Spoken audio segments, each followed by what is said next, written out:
વિદ્યાર્થી મિત્રો, હવે આપણે શીખીશું ગુપ્ત સંદેશ. આપણે ધોરણ 3માં ગુપ્ત સંદેશ વિશે શીખી ગયા છીએ. કોઈ મેસેજ હોય જેને ગુપ્ત રીતે પહોંચાડવો હોય તો આપણે એની આગળ પાછળ અમુક અંકો કે એવું લગાવી અને આ સંદેશો બનાવતા હતા. ચલો આપણે આ જ રીતે બીજા ગુપ્ત સંદેશાઓ બનાવીશું. હવે પહેલાં તો આપણે અક્ષરોની પેટર્ન પૂર્ણ કરીએ.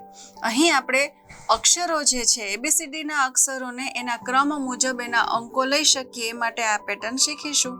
તો જુઓ, ABCD માટે આપણે 1 2 3 4 થી લઈ અને આ રીતે અંકો મૂકેલા છે. હવે તમારે કોઈ શબ્દ બનાવવો હોય તો એમાં જે લેટર વપરાય છે, સ્પેલિંગ બનાવવામાં જે લેટર વપરાય છે એના બદલે તમે એના નંબર લખી દો તો વાંચનાર વ્યક્તિને જેને પેટર્નની ખબર હોય એ જ એ સંદેશો છે એ ઉકેલી શકે, બીજા કોઈ ઉકેલી શકે નહીં.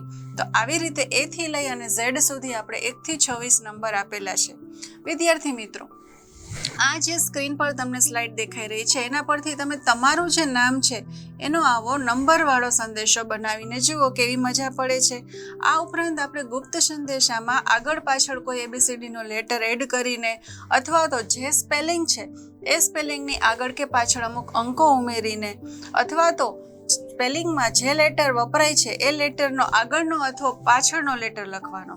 સપોઝ કે YOU યુ લખવું છે તો Y ની બદલે Y પછીનો લેટર Z, એવી રીતે O ની બદલે એના પછીનો લેટર અને U ની બદલે એના પછીનો લેટર, આવી રીતે લખીને પણ તમે આ સંદેશા બનાવી શકો. જુઓ, અહીં આપણે ક્રમમાં અમુક નંબર મૂકેલા છે. ABCDમાં આ નંબર મુજબ કયો સ્પેલિંગ બને છે એ જુઓ અને લખો. આવી જ રીતે આપણે જોઈએ તો ABCDના ક્રમ મુજબ તમે આમાંથી એ નંબરને જોઈ અને વાક્ય બનાવી શકશો.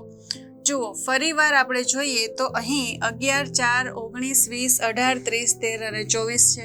તો જુઓ કે આપણો ABCDનો જે છે એમાં 11 ઉપર શું આવે છે L, પછી 4 ઉપર શું આવે છે E. તો આવી રીતે જ્યારે કરશો ત્યારે લેટ્સ ગો એવું તમને વંચાશે. હવે જુઓ, અહીં આપણે ABCDમાં એના બદલાના એની આગળ કે પાછળના લેટર જોવા છે તો આપણે શું કરીશું, આપણે અહીં એની આગળ પાછળના લેટર ગોઠવી દીધા છે. A પછી B, B પછી C, એવી રીતે આપણે લાઈન ક્રમમાં ગોઠવી છે. હવે તમારે જ્યારે કોઈ સંદેશા મોકલવા હોય અથવા તો ઉકેલવા હોય ત્યારે તમે આ લાઈનનો ઉપયોગ કરી અને ઉકેલી શકો. બાળકો જે છે એની પાસે થોડા સંદેશા છે એ જુઓ. આ વાંચીને તમને કંઈ જ ખ્યાલ આવશે નહીં, પણ આમાં આપણે જોઈએ તો દરેક જે લેટર લખેલો છે ABCDનો એક એક આલ્ફાબેટ હોય એને આપણે લેટર કહીએ. એ લેટર છે એ કાં તો જે સ્પેલિંગ છે એના પછીનો છે અથવા તો આગળનો છે.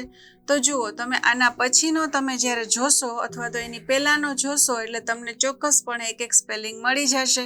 તો એના માટે તમારે આ લાઈનને જોવી પડશે. તો લાઈનને જોઈ અને આ જે સ્પેલિંગ છે એ સંદેશા ઉકેલવાનો પ્રયત્ન કરો. હવે આપણે જોઈશું બ્લોકની પેટર્ન.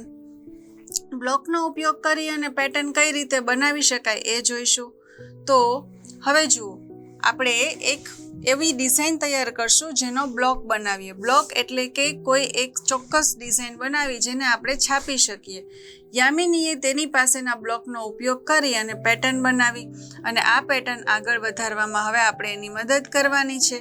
તો આપણે એ ડિઝાઇન છે એને એવી જ પેટર્નથી આગળ વધારીશું. પછી જોઈએ, કોઈ પણ અંક 2 વાર ન આવવો જોઈએ એ રીતે આપણે ડિઝાઇન શીખ્યા.